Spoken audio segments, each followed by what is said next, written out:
Semasa anda menaiki sebuah kereta yang sedang bergerak di sepanjang lebuh raya, apakah yang boleh anda perhatikan di sepanjang laluan lebuh raya itu?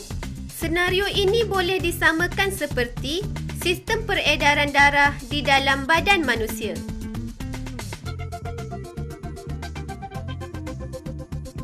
Mari kita sama-sama pelajari.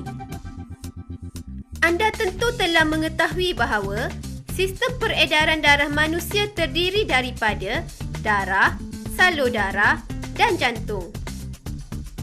Di sini, darah boleh diumpamakan seperti sebuah gerabak kereta api yang penuh dengan pelbagai muatan atau kereta yang penuh dengan penumpang. Di dalamnya terkandung air, bahan makanan tercerna, bahan kumuh, garam mineral, hormon dan gas-gas yang terlarut. Salur darah pula diumpamakan sebagai sebuah landasan kereta api atau laluan lebuh raya yang menjadi medium pengangkutan bagi darah. Jantung pula bertindak sebagai stesen perhentian sementara untuk darah meneruskan peredarannya menuju ke seluruh sel-sel badan.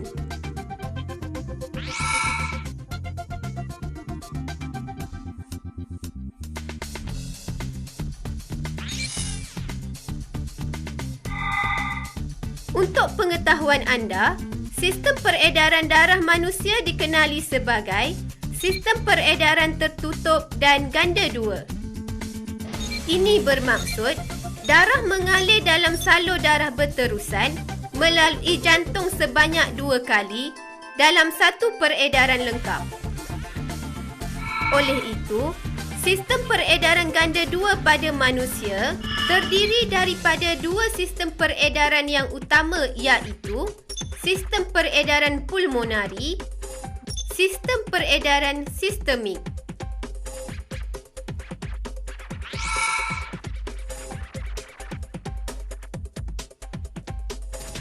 Mari kita sama-sama fahaminya.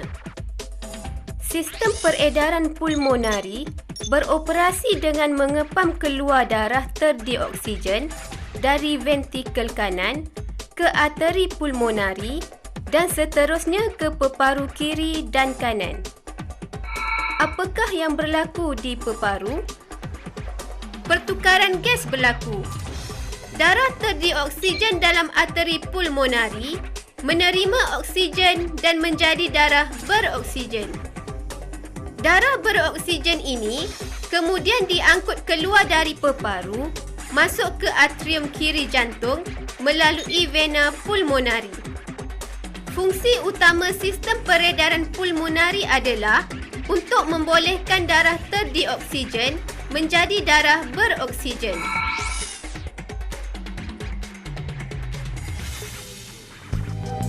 Sistem peredaran sistemik pula beroperasi dengan mengepam darah beroksigen dari peparu melalui atrium kiri jantung masuk ke ventrikel kiri. Darah beroksigen ini kemudian dipam keluar dari jantung melalui aorta.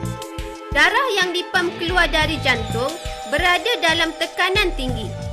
Aorta bercabang untuk membentuk arteri yang membawa darah beroksigen ini ke semua tisu badan. Pertukaran gas dan nutrien berlaku di sel badan pada suatu organ.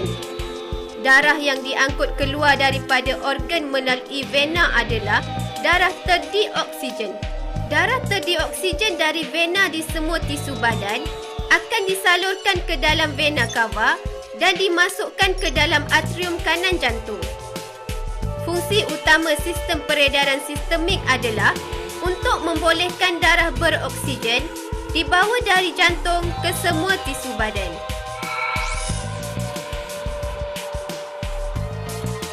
Darah merupakan tisu penghubung yang berbentuk cecair. Darah manusia terdiri daripada 55% plasma dan 45% sel darah. Sel darah terdiri daripada 3 jenis, iaitu sel darah merah atau eritrosit, sel darah putih atau leukosit dan platelet.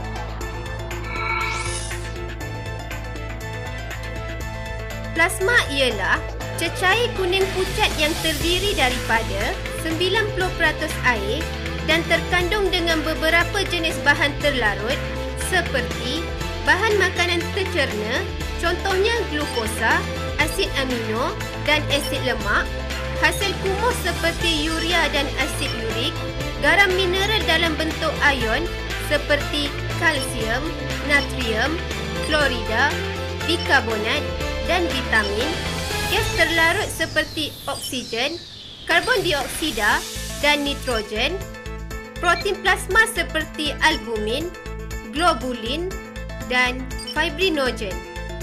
Akhir sekali, hormon adalah bahan terlarut yang juga terkandung dalam plasma darah. Fungsi darah yang utama ialah sebagai ejen mengangkut oksigen dalam bentuk oksihemoglobin ke seluruh sel badan. Di dalam darah, oksigen bergabung dengan hemoglobin dalam eritrosit untuk membentuk oksihemoglobin dan diserap ke sel badan yang kekurangan oksigen. Fungsi darah yang berikutnya ialah sebagai ejen yang mengangkut karbon dioksida. Karbon dioksida diangkut dari sel badan ke paru-paru untuk disingkirkan semasa proses penghembusan nafas. Seterusnya, darah juga berfungsi sebagai ejen yang mengangkut bahan makanan tercerna, vitamin, garam mineral, bahan kumuh bernitrogen dan hormon ke seluruh sel badan. Darah juga berfungsi sebagai ejen mengangkut haba dan, akhir sekali, darah berfungsi sebagai ejen mengangkut air ke seluruh badan. Begitulah secara ringkas sistem peredaran darah, komposisi dan fungsi darah di dalam badan manusia.